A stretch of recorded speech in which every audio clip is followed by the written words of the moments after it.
Hi, hello, namaste. Welcome to Venusar Eagle Academy. This is Venusar, Venugopal, Science and Technology Faculty. Eenadu economist కూడా right as I promised you నేను మీకు promise చేసినట్టుగానే railway jobs prepare అయ్యే వాళ్ళకి general science every day ఒక topic ఇస్తున్నాను. అయితే ఈ ఆన్లైన్ లైవ్ క్లాస్ ఇవ్వడం కుదరలేదు కాబట్టి ఖచ్చితంగా వన్ డేకి ఒక ఎపిసోడ్ ఒక క్లాస్ ఖచ్చితంగా అప్లోడ్ చేస్తాను. Got it right sir. Sir ఈరోజు టాపిక్ ఏంటంటే జనరల్ సైన్స్ లో భాగంగా ఫస్ట్ బయాలజీ, తర్వాత ఫిజిక్స్, తర్వాత కెమిస్ట్రీ, తర్వాత ఎన్వైరన్మెంట్ అండ్ పాసిబుల్ కంప్యూటర్స్ కూడా మనం ఎక్స్ప్లెయిన్ చేస్తాం. కాబట్టి ఫస్ట్ ఆఫ్ ఆల్ బాటనీలో ఫస్ట్ పార్ట్ ఏంటంటే ప్లాంట్ మార్ఫాలజీ. ప్లాంట్ మార్ఫాలజీ అంటే మొక్క బాహ్య భాగాల వర్ణన, explains about external features of plant. మొక్కలో బయట కనబడేటువంటి బాహ్య భాగాలను చదువుకునే అధ్యయనం ఏమంటామంటే ప్లాంట్ మార్ఫాలజీ అంటాం. క్లియర్. మొక్కకు బయట కనబడే పార్ట్స్ ఏముంటాయి? వేరు, కాండం, పత్రం, ఫలం, పుష్పం, ఫలం. దీని English root, stem, leaf, flower, అలాగే fruit etcetera. Inflorescence and seed కూడా, పుష్ప విన్యాసము, విత్తనం కూడా. రైట్. మరి మొక్కల వివిధ భాగాల గురించి చదువుకునేటువంటి శాస్త్రాన్ని ప్లాంట్ మార్ఫాలజీ అంటున్నాం. క్లియర్. వివిధ బయట కనబడే భాగాల అధ్యయనం. మొదటిది వేరు. వేరు యొక్క ప్రధాన విధి ఏంటి మీకు తెలుసు. వేరు ప్రధాన విధి ఏంటంటే నీరు, ఖనిజ లవణాల శోషించుకున్నట్టు అని చెప్తారు. దానికంటే ముఖ్యమైన విధి మొక్క ప్రతిస్థాపన, భూమిలో పాతుకుపోవాలి. సో ఫంక్షన్స్ ఆఫ్ రూట్ ఏంటంటే anchorage, absorption of anchorage and fixation of plant. Second character ఏంటంటే absorption of water and minerals. Clear. అలాగే రెండవది రూట్స్ చాలా ఉంటాయండి. సాధారణ రూట్ పైన వాటర్ లాక్కోవడానికి రూట్ హెయిర్స్ ఉంటాయి, మూలకేశాలు అంటాం. హెయిర్ లైక్ స్ట్రక్చర్స్ ఉంటాయి, రూట్ హెయిర్ అంటాం, మూలకేశాలు. నీరు, ఖనిజ లవణాలు శోషించుకోవడానికి ముఖ్య పాత్ర వహిస్తాయి. క్లియర్. మరి రూట్ మోడిఫికేషన్స్ అంటే ఏంటి? మరి రూట్ మోడిఫికేషన్స్ అలాగే రూట్ లో టూ టైప్స్ ఉంటాయి చూడండి. సాధారణంగా ప్రధానంగా మెయిన్ బ్రాంచ్ ఉండి తర్వాత మెయిన్ రూట్ ఉండి దానికి బ్రాంచెస్ ఉంటాయి. అలా ఉంటే దాన్ని ట్యాప్ రూట్ సిస్టమ్, తల్లి వేరు వ్యవస్థ అంటాం. ఇది ద్విదళ బీజాలు కనిపిస్తాయి. అలా కాకుండా కొన్ని మొక్కలను చూడండి, కొబ్బరి, వరి, గోధుమ, మొక్కజొన్న, paddy, wheat, maize, sugar cane and coconut. వాటిలో చూడండి ఎలా ఉంటాయి, ఫైబ్రస్ పీచు వేరు వ్యవస్థ ఉంటుంది. క్లియర్. తల్లి వేరు వ్యవస్థ, పప్పు దినుసులు, ద్విదళ బీజాలు కనిపిస్తాయి. పీచు వేరు వ్యవస్థ, ఏకదళ బీజాలు లేదా మోనోకాట్స్ చెప్పబడేటువంటి సిరియల్స్, ధాన్యాలు కనిపిస్తాయి. సరే, పాయింట్కి వచ్చేస్తే ఇక్కడ రూట్ మోడిఫికేషన్స్. రూట్ ప్రధానంగా నీరు, ఖనిజాలను తీసుకుంటుంది, అలాగే మొక్కని భూమిలో పాతుకుపోయేలా చేస్తుంది. కానీ కొన్ని వేళ అదనంగా విధులు పర్ఫామ్ చేస్తాయి. కొన్ని ఫుడ్ స్టోర్ చేస్తాయి, క్యారెట్, బీట్రూట్, రాడిష్. కొన్ని మెయిన్ ట్రంక్ సపోర్ట్ చేస్తాయి, బానియన్, పిల్లర్ రూట్స్ అంటాం. స్తంభాలు ఉంటే వీళ్ళు ఊడవేళ్ళు. అలా కొన్ని ఏం చేస్తాయంటే సహజీవనం చేస్తాయి బ్యాక్టీరియాతో. వేరుశనగల బొడిపలు, దీన్ని సహజీవనం చేసే వీళ్ళు బొడిపలగల వేళ్ళు అంటాం. దాని ఏమంటాం నాడ్యులార్ రూట్స్ ఆర్ సింబాటిక్ రూట్స్ అంటాం. ఇలా చాలా ఉంటాయి. మరి స్టెమ్ యూజ్ ఏంటి? రూట్ తీసుకున్న వాటర్ని మిగతా అన్ని భాగానికి పంపించాలి అంటే స్టెమ్ మధ్యలో ఉండాలి. లీఫ్ తయారు చేసిన ఫుడ్ రూట్ వరకు వెళ్ళాలి అంటే స్టెమ్ మధ్యలో ఉండాలి. స్టెమ్ అని కట్ చేస్తే మధ్యలో తడిగా ఉంటుంది, అక్కడ టిష్యూస్ ఉంటాయి, xylem and phloem. Xylem carries water and minerals, phloem carries nutrients or food materials. నీటిని, ఖనిజ లవణాలను తీసుకెళ్లేటువంటి కణజాలము దారువు, ఫుడ్ని తీసుకెళ్లే కణజాలము పోషక కణజాలము. క్లియర్. రైట్. అయితే కాండాలన్నీ భూమిపైనే ఉంటాయి, స్టెమ్స్ అన్ని కూడా ఏరియాలుగా ఉంటాయి. కానీ కొన్ని స్టెమ్స్ అండర్ గ్రౌండ్ గా ఉంటాయి. క్రింది వాటిలో అండర్ గ్రౌండ్ స్టెమ్ ఏంటంటే చాలా చెప్పొచ్చు. పసుపు కొమ్ములు ఉంటాయి కదా, పసుపు కొప్పు, అల్లము కొమ్ము అంటాయి కదా సార్, సొంటి కొమ్ము, పసుపు, అల్లం, అలాగే కంద, చేమ, కందగడ్డ, కొరకేషియా, అమర్ఫారస్, ఉల్లి, ఇవన్నీ కూడా కాండాలి. బంగాళదుంప కూడా. క్లియర్. అలాగే మరి లీఫ్ పని ఏంటండి? ప్లాంట్ లో ఫుడ్ తయారు చేసేటువంటి మెయిన్ పార్ట్ ఏంటంటే లీఫింగ్. అందుకే దాన్ని ఫుడ్ ఫ్యాక్టరీ అంటాం. లీఫ్ ఫుడ్ తయారు చేసే ఆ ప్రాసెస్ ని ఫోటోసింథసిస్, కిరణజన్య సంయోక్రియ అంటాం. క్లియర్. మరి లీఫ్ లో నెక్స్ట్ ఫ్లవర్ ఏంటది? Reproductive part of plant. మొక్కల్లో ప్రత్యుత్పత్తి భాగం ఏంటంటే పుష్పము. క్లియర్. ఫ్లవర్. ఫ్లవర్ లో మేల్ సెక్షువల్ పార్ట్ ఏంటి, ఫీమేల్ సెక్షువల్ పార్ట్ ఏంటి అంటాడు. పురుష ప్రత్యుత్పత్తి అవయవం ఆండ్రోషియం, అదే కేసరావళి, దీన్ని స్టామన్ అని పిలుస్తారు, ఆండ్రోషియం పిలుస్తారు. ఫీమేల్ సెక్షువల్ పార్ట్ ఏమంటాం, గైనోయిష్యం లేదా స్త్రీ బీజ కోశము, అండకోశము, దీన్ని పిస్టిల్ అని పిలుస్తారు. క్లియర్. ఫ్రూట్ ఫ్లవర్ లో ఉన్న ఓవరీ లేదా అండాశయం ఫలముగా మారుతుంది, అందులో అండాలు విత్తనాలుగా మారుతాయి. ఓవరీ ఆఫ్టర్ ఫెర్టిలైజేషన్ ఏమవుతుందంటే ovary become fruit, ovules become seeds. Clear.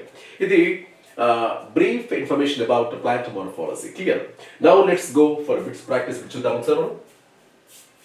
Number 1, dash is represented by the root apex constantly divided cells. See, dash is represented by the root apexes constantly dividing cells. వేరు చివరి భాగంలో constant గా device అవుతూ ఉంటుంది, అందులో ఉండేటువంటి part పేరేంటి అడిగాడు. చూడండి, వేరు అగ్రములో నిరంతరం విభజన చెందేటువంటి భాగము ఏంటి అని అడుగుతున్నాడు. విభజన చెందే భాగము అడుగుతున్నాడు. క్లియర్. దానికి ఆన్సర్ ఏంటంటే ఎస్, మెరిస్టమాటిక్ గ్రోత్ అంటాం దాన్ని. అంటే మెరిస్టమాటిక్ అంటే విభాజ్య కణజాలపు, విభాజ్య కణజాలం అంటాం. సో దాన్ని ఆ పార్ట్ ని విభాజ్య కణజాలపు పెరుగుదల అంటారు. జర్మినేషన్ అంటే ఏంటి, విత్తన అంకురణ, ఇది కాదు. ఇంక్రీజ్ హార్మోన్ లెవెల్ అంటే హార్మోన్ యొక్క స్థాయి పెరుగుతుందా, ఇది కాదు. మెచ్యురేషన్ పరిణతి, ఇది కాదు. కానీ నిరంతరం వేరు అగ్రమే కాదండి, వేరు అగ్రము, కాండాగ్రము, పత్రాగ్రము, చివరి భాగాల్లో ఉండేటువంటి కణజాలం విభాజ్య కణజాలం, ఇంగ్లీష్ లో మెరిస్టమాటిక్ టిష్యూ అంటారు. కాబట్టి నిరంతర విభజన చెందే ఈ పదం పడితే మాత్రం ఆన్సర్ ఇదే వస్తుందండి. మెరిస్టమ్ అంటే విభాజ్య కణజాలము, always divides. Clear. Next one, all of the following plants have fibrous roots except, అన్ని కూడా పీచు వేళ్ళే కానీ క్రింది వల్ల పీచు వేరు కానిది. కాబట్టి పీచు వేరు కానిది అంతే. ఇందాక చెప్పాము ద్విదళ బీజాల్లో తల్లి వేరు వ్యవస్థ, ఏకదళ బీజాల్లో పీచు వేరు వ్యవస్థ ఉంటుంది కదా. కాబట్టి దీనికి సంబంధించిన ఆన్సర్ ఏంటంటే వరి, గోధుమ, బీట్రూట్ అండ్ మొక్కజొన్న. కాబట్టి వరి, గోధుమ, మొక్కజొన్న ఇవన్నీ ఏకదళ బీజాలండి. బీట్రూట్ ద్విదళ బీజాలు. ఇందులో ఉండే తల్లి వేరు వ్యవస్థ ఉంటుందండి, తల్లి వేరు వ్యవస్థ. క్లియర్. ఇది వరి, గోధుమ, అలాగే మొక్కజొన్న, మైజ్. క్లియర్. కాబట్టి తల్లి వేరు వ్యవస్థ ఉండేది ఏంటిది, బీట్రూట్ అండి. అంటే ఫైబ్రస్ రూట్ కానిది ఏంటి, బీట్రూటే కదా. Right. No next one, what is the long hair like part the root cells called. వేరు పైన జుట్టు లాంటి, హెయిర్ లాంటి పొడవుగా ఉండేటువంటి ఆ కేశాలను ఏమంటాం అడిగాడు. వేరు పైన పొడవైన కేశాల వంటి నిర్మాణాలు, పొడవైన కేశాలని చుట్టండి, కేశాల వంటి నిర్మాణాలు ఏంటి అని అడిగాడు. రూట్ నెయిల్సా, రూట్ హెయిరా, రూట్ విల్లయా, రూట్ ట్రకీట్సా? ఎస్, రూట్ హెయిర్ అంటాం. ఇంగ్లీష్ లో మూల కేశాలు అంటారు. మూలము అంటే వేరు ఇంగ్లీష్ లో. Right. Which part of seeds forms root on germination? Right. విత్తనములో ఏ భాగము వేరును ఏర్పాటు చేస్తుందని అడుగుతున్నాడు. విత్తనములో వేరును ఏర్పరిచే భాగము అంటే అడుగుతున్నాడు. మన విత్తనం పొలంలో వేసినప్పుడు అది మొక్కగా పెరుగుతుంది, అందులో కాండం వచ్చే పార్ట్ వేరే ఉంటుంది, వేరు వచ్చే పార్ట్ వేరేగా ఉంటుంది. వేరును ఏర్పరిచేది అడుగుతున్నాడు. కాటిలెడనా, రాడికల్లా, లుమియులా, ఎపికోటైలా అడుగుతున్నాడు. కాటిలెడన్ అంటే బీజ దళాలు, ఆహార నిల్వ చేసేటువంటి భాగాలే కాటిలెడన్స్. దీన్ని బీజ దళాలు అంటారండి. బీజ దళాలకు ఆన్సర్ ఏంటంటే ఆహారాన్ని నిల్వ చేసేటువంటి భాగం అడుగుతుంటాడు. రాడికల్, దీని ప్రథమ మూలం అంటాం, అచ్చ తెలుగు ప్రథమ మూలం, దీని నుంచే వేరు వస్తుందండి. ఇది ఆన్సర్. మూలం అంటే వేరండి, ఇది ప్రథమ కాండం, దీని నుంచి కాండ వ్యవస్థ వస్తుంది. ఎపికోటైల్ అంటాం, అంటే వేరు పైన ఉన్నటువంటి బీజదళం పైన ఉండే నిర్మాణం ఎపికోటైల్ అంటే. సరే, ఇక్కడ ఆన్సర్ ఏంటి, రాడికల్ అంటే ఇంపార్టెంట్ అండి. Right. Ginger rhizome used as cooking and flavoring agent is dash and dash. మనం వంటకాలలో ఫ్లేవర్గా పడేటువంటి అల్లము కానీ, వాట్ ఇస్ దట్, రైజోమ్, పసుపుగా. జింజర్ అంటే అల్లం, రైజోమ్ అంటే కొమ్ము. ఎస్, జింజర్ ఏ రైజోమ్, కొమ్ముగా వాడతారు. అల్లం అనేటువంటిది డాష్ అంటే ఆహారాలలో, వంటకాలలో వాడేటువంటి ఫ్లేవర్గా వాడే అల్లం అనేది ఏంటి అని అడుగుతున్నాడు. Underground stem, underground root, aerial stem, aerial root. భూగర్భ కాండమ, భూగర్భ వేర అని అడుగుతున్నాడు. భూగర్భ కాండమ, భూగర్భ వేర. అసలు బంగాళదుంప అనేటువంటిది కాండము, గుర్తుపెట్టుకోవాలి. Clear? Right. Next one, which part of the potato plant do we eat? నువ్వు తినే బంగాళదుంప ఏంటది? కాండమా, వేర, పత్రమా? ఇప్పుడే చెప్పాము బంగాళదుంప అనేది కాండము అని. క్లియర్? స్టెమ్, బంగాళదుంప ఒక డాష్, కాండం. స్టెమ్ అండి, ఫ్లవర్ కాదు, సీడ్ కాదు, వేరు కాదు. Clear? Name the tiny pores present on leaves of the plants. Right. పత్రాల్లో ఉండేటువంటి అతి చిన్న రంధ్రాలను ఏమంటారు అంటున్నాడు వాడు. మొక్కలలో, పత్రాలలో ఉండే అతి చిన్న రంధ్రాలు, పత్రాలలో ఉండే చిన్న రంధ్రాలు ఏంటివి? Yes, chloroplast, lenticels, guard cells, stomata అంటాం సార్. బాష్పోత్సేకము జరగడానికి, వాయువుల వినిమయం జరగడానికి ఉపయోగపడేటువంటి కణాంగ భాగాల పేర్లు స్టొమాటో అంటాం. నెక్స్ట్ వన్, క్లోరోప్లాస్ట్ పత్రహరితవిది. లెంటిసెల్స్ వాయు రంధ్రాలు అంటే కాండం పైన కనిపిస్తాయి. బాష్పోత్సేకం దీని ద్వారా కూడా జరుగుతూ ఉంటుంది.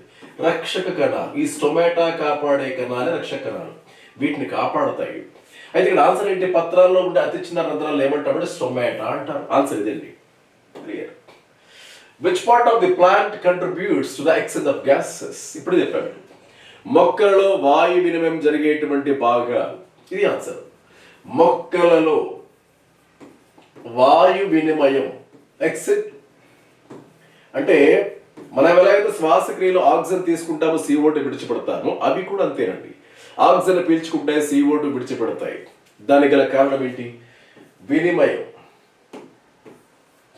రాత్రిపూట చెట్ల కింద పడుకోరాదు అని చెప్తూ ఉంటారు, అవునా? జరిగే భాగాలు ఏంటి నడుతున్నాడు.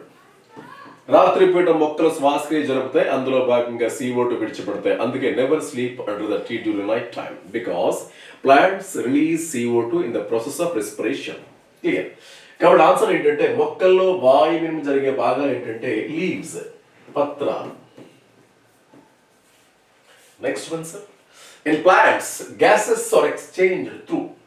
ఇప్పుడే చెప్పాం కదా మనం, డైరెక్ట్ పాయింట్ చెప్పేసామండి. రైట్. వాయు మార్పిడి పత్రాలలో దేని ద్వారా, ఇందాక డైరెక్ట్గా వాయు మార్పిడి దేని ద్వారా జరుగుతుంది అని అడుగుతున్నాడు. ఇందాక ఏమడిగాడు? పత్రం అనే పార్ట్ ఆన్సర్ ఇచ్చాడు. పత్రంలో ఉండే రంధ్రాలు ఇప్పుడు ఆప్షన్గా ఇచ్చాడు. ఇక్కడ ఆన్సర్ ఏంటండి? స్టొమాటా. దీన్నే పత్ర రంధ్రాలు అంటాం వచ్చే తెలుగులో. యాక్చువల్గా అయితే పత్ర రంధ్రాలు. Clear sir? రైట్. నో మరి కోలన్ కైమా, స్క్లీరన్ కైమా, పారెన్ కైమా ఇవేంటివి? కణజాలాలు. కోలన్ కైమా అంటే స్థూల కోణ కణజాలం, స్క్లీరన్ కైమా అంటే దృఢ కణజాలం, పారెన్ కైమా అంటే మృదు కణజాలం. పళ్ళు, పత్రాలు, స్మూత్ గా ఉండే పార్ట్స్ లో ఉండేది మృదు కణజాలం. స్క్లీరన్ కైమా అంటే దృఢ కణజాలం, బార్క్ ఉంటుంది కదా, ఎండిపోయిన తొక్కల చుట్టుపక్కల చుట్టూ బార్క్ ఉంటుంది, అది దృఢ కణజాలం. కోలన్ కైమా అంటే మొక్కలు వంగుతుంటాయి, శాఖలు, అందులో ఉండే కణజాలము నమ్యత, ఫ్లెక్సిబిలిటీ, స్థూల కోణ కణజాలం. క్లియర్? Right sir. మరి next one, which of the following is called the female reproductive part of a flower? Clear? పుష్పములో స్త్రీ ప్రత్యుత్పత్తి భాగము పేరేంటి అని అడుగుతున్నాడు. పుష్పములో స్త్రీ ప్రత్యుత్పత్తి భాగము. క్లియర్? పుష్పములో స్త్రీ ప్రత్యుత్పత్తి భాగము ఎస్ మోనోయిషియం, జిసియం, జింగాంగ్, స్టామెన్స్. ఇది ఓల్డెస్ట్ బిట్ అండి. యాక్చువల్గా ఇప్పుడు టర్మ్స్ వాడలేదు, ఆప్షన్ జింగాంగ్ అంటాం యాక్చువల్గా అయితే. కానీ ఇలాంటి బిట్లు ఇవ్వట్లేదు, అబ్సొల్యూట్ అంటే ఓల్డ్ టర్మ్స్ అండి ఇవన్నీ కూడా, ఇప్పుడు రావట్లేదు అంటే. ఒకప్పుడు ఇప్పుడు యాక్చువల్గా పిస్టిల్ అంటాం యాక్చువల్గా అయితే, ఈ పదం వాడుతున్నాడు. పిస్టిల్ అంటారు, లేదా గైనోయిషియం అంటారు. ఇది పాత ఆర్ఆర్బి ఓల్డ్ ఎగ్జామ్ ఇచ్చిన బిట్ సార్, జింగాంగ్ అని. క్లియర్. కాబట్టి పిస్టిల్ లేదా గైనోయిషియం అంటాం, దీన్నే స్త్రీ బీజకోశము అంటారు. పుష్పములో స్త్రీ ప్రత్యుత్పత్తి భాగం. ఇది ఆన్సర్ ఇవ్వాల్సి గుర్తుపెట్టుకోండి, ఇది అబ్సల్యూట్ అండి, outdated. Next one, the petiole is a part of. Petiole, petiole ఈ పదం విన్నారా? తెలుగులో పత్రవృంతము అంటారు. పత్రవృంతము అనేది ఏంటి? దేనిలో భాగం? దేనిలో భాగం? రైట్.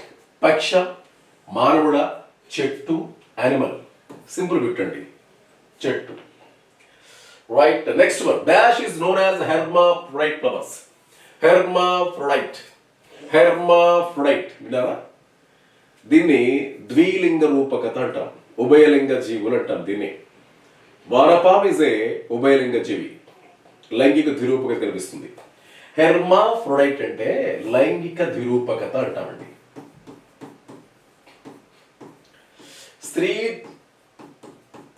స్త్రీ ప్రత్యుత్పత్తి అవయవాలు, పురుష ప్రత్యుత్పత్తి అవయవాలు ఒకే జీవిలో ఉండటాన్ని ఇంగ్లీష్లో హెర్మాఫ్రోడైట్ అంటాం. The organism that has both male and female sexual parts, that is called hermaphrodite. Example earthworm. వానపాము అనేటువంటిది ఒక ఉభయలింగ జీవికి ఉదాహరణ చెప్పొచ్చు. అలాగే papaya, water melon, cucumber, mustard. Mustard అండి, మస్టర్డ్ అంటే ఆవాలు అంటే కదా, brassica nigra scientific name. Papaya, water melon, cucumber ఇవన్నీ కూడా మనం చెప్పుకోవచ్చు అండి. అయితే ఇవి ఏంటివి అంటే ఇవి ఏదో ఒక ఏకలింగం కాదండి, యూనిసెక్షువల్స్. ఏదో ఒక లింగం మాత్రం ఉంటుంది, అయితే స్త్రీ భాగం ఉంటుంది లేదా పురుష భాగం ఉంటుంది. Clear. Next one sir, the male reproductive parts of the flower are called. పుష్పములో పురుష ప్రత్యుత్పత్తి అవయవాలు ఏమంటారు? పుష్పములో పురుష ప్రత్యుత్పత్తి అవయవాన్ని ఏమని పిలుస్తాం? క్లియర్. పురుష ప్రత్యుత్పత్తి అవయవం. Clear. Right. Answer carpel, stamen, petals, sepals. పుష్పంలో 4 భాగాలు ఉంటాయి: రక్షక పత్రావళి, ఆకర్షణ పత్రావళి, కేసరావళి, అండకోశం.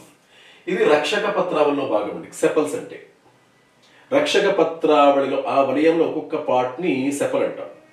పెటల్ అంటే ఆకర్షణ పత్రావళిలో ఒక పార్ట్ ని పెటల్ అంటాం మనం. స్టామన్ ఇది పురుష ప్రత్యుత్పత్తి అవయవం. స్టామన్ లేదా కేసరావళి అంటారండి. కేసరావళి లేదా ఆండ్రోషియం ఇది కూడా చెప్పొచ్చు ఇంగ్లీష్లో.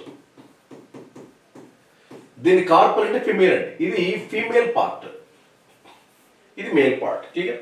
కార్పెల్, కార్పెల్ అంటే పార్ట్ ఆఫ్ పిస్టిల్ అండి చెప్పాలంటే అట్లా.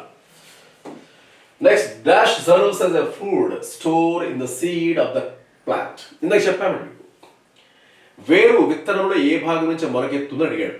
ప్రథమ మూలం అని చెప్పాం ఇంగ్లీష్లో. Radical, radical forms root from a seed అని ఇచ్చాడు. ఇందులో కూడా dash serves as a food store in the seed of the plant. ఇందులో విత్తనములో ఆహారాన్ని నిల్వ చేసేవి అడుగుతున్నాడు సార్. విత్తనములో ఆహారాన్ని నిల్వ చేసేవి. రైట్. కాటిలిడన్స్, బీజదళాలు. మిగతా చెప్పానండి. ప్లూమ్యూల్ ప్రథమ కాండం, దీని నుంచి కాండం వస్తుంది. రాడికల్ ప్రథమ వేరు, ప్రథమ మూలం, దీని నుంచి వేరేసి వస్తుంది అని చెప్పాం. ఓవ్యూల్ అంటే అండము, ఇది విత్తనాలుగా మారుతుంది తర్వాత. Right. Which of the following is a leguminous plant? క్రిందే వాడలో లెగ్యూమినస్ ప్లాంట్ ఏంటి అడుగుతున్నాడు. లెగ్యూమ్ అంటే ఏంటండి? పప్పు దినుసులు. క్లియర్. పప్పు దినుసుకు చెందినటువంటి లెగ్యూమ్ మొక్క. క్రిందే వాడలో లెగ్యూమ్ మొక్క ఏదని అడుగుతున్నాడు. Tomato, cabbage, potato, pea. C. Legume అంటే పప్పు దినుసు అండి. ఇందులో పప్పు దినుసు ఏం కనిపిస్తుంది ఇక్కడ? పొటాటో ఇది ఒక వెజిటబుల్, క్యాబేజీ ఒక inflorescence, bud leaf vegetable bud ఇది అంటే ఒక శాఖీయ మొగ్గ. Tomato vegetable, potato vegetable, but pea garden pea అంటాం, తోట బఠానీ. క్లియర్. ఆన్సర్ ఇస్ బఠానీ సార్. ఇది దీనికి సంబంధించింది. Last one, edible part of banana is. అరటిలో తినే భాగం ఏంటి అని అడుగుతున్నాడు. అరటిలో తినే భాగం ఏంటి? నువ్వు ఏ ఫ్రూట్ తీసుకున్నా ఏ ఫ్రూట్ తీసుకున్నా 3 పార్ట్స్ ఉంటాయి. ఏంటా 3 పార్ట్స్ అంటే దీన్ని ఎగ్జోకార్ప్ అంటాం, దీన్ని మీసోకార్ప్ అంటాం, దీన్ని ఎండోకార్ప్ అంటాం. అంటే బాహ్య ఫల కవచము, మధ్య ఫల కవచము, అలాగే అంతర ఫల కవచము. బనానా పైన తొక్క తీసేస్తే మిగతా 2 భాగాలు తింటాం మనం. క్లియర్? కాబట్టి మీసో అండ్ ఎండోకార్ప్ అండి. ఆప్షన్ 2. మరి పెరికార్ప్ అంటే ఏంటండి? కాఫీ సీడ్స్ అండి. కాఫీలను తినేటువంటి ఆ సీడ్ ఏ భాగం అంటాడు? పరిచ్ఛేదం, పెరిస్పర్మం. అంటే ఫలదీకరణం జరిగిన తర్వాత మిగిలిపోయినటువంటి అండాంత కణజాలము అంటే ప్రాసెస్ అంతే కూడా. అంటే ఎంబ్రయోసాకు అండ్ పిండకోశము, అండము, దాని యొక్క స్ట్రక్చర్ చెప్పి అవన్నీ ఎక్స్ప్లెయిన్ చేయాలి. మీకు బిట్టలా గుర్తుంటుందంటే కాఫీలో నువ్వు తినే పార్ట్ ఏంటి అంటాడు. ఆన్సర్ పరిచ్ఛేదం, పెరిస్పర్మ్ అంటాం. క్లియర్? ఓకే, ఎపికార్ప్ అంటే రైట్ నో. సో ఆన్సర్ ఏంటంటే ఎండోకార్ప్ అండ్ మీసోకార్ప్. క్లియర్? ఇది మోస్ట్ మనం చెప్పుకుంటే important bits today. Thank you.